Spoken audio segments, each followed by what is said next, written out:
أعوذ بالله من الشيطان الرجيم. بسم الله الرحمن الرحيم. قل أوحي إلي أنه استمع نفر من الجن فقالوا إنا سمعنا قرآنا عجبا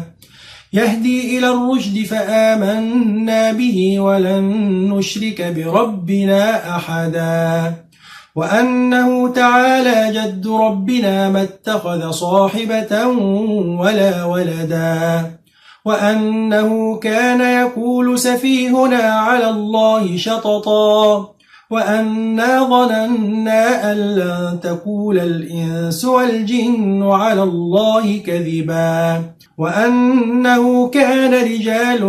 من الإنس يعوذون برجال من الجن فزادوهم رهقا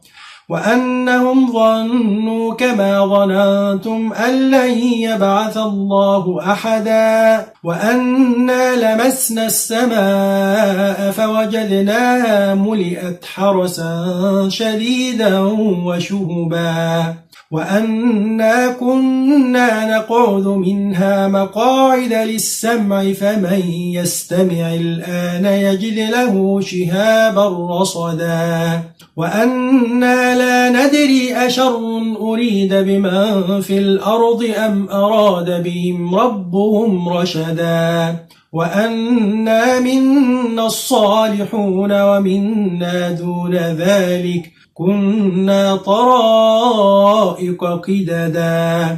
وأنا ظننا أن لن نعجز الله في الأرض ولن نعجزه هربا وأنا لما سمعنا الهدى آمنا به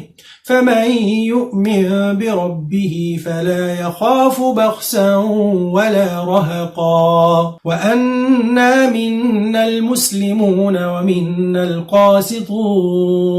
فمن أسلم فأولئك تحروا رشدا وأما القاسطون فكانوا لجهنم حطبا وأن لو استقاموا على الطريقة لأسقيناهم ماء غدقا لنفتنهم فيه ومن يعرض عن ذكر ربه يسلكه عذابا صعدا وأن المساجد لله فلا تدعوا مع الله أحدا وأنه لما قام عبد الله يدعوه كادوا يكونون عليه لبدا قل إنما أدعو ربي ولا أشرك به أحدا قل إني لا أملك لكم ضرا ولا رشدا قل إني لن يجيرني من الله أحد ولن أجد من دونه ملتحدا إلا بلاغا من الله ورسالاته ومن يعص الله ورسوله فإن له نار جهنم خالدين فيها أبدا حتى إذا رأوا ما يوعدون فسيعلمون من أضعف ناصرا وأقل عددا قل إن أدري أقريب ما توعدون أم يجعل له ربي أمدا عالم الغيب فلا يظهر على غيبه أحدا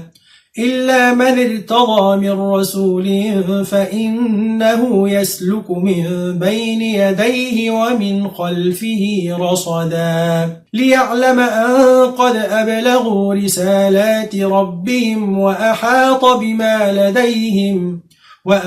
بما لديهم وأحصى كل شيء عددا.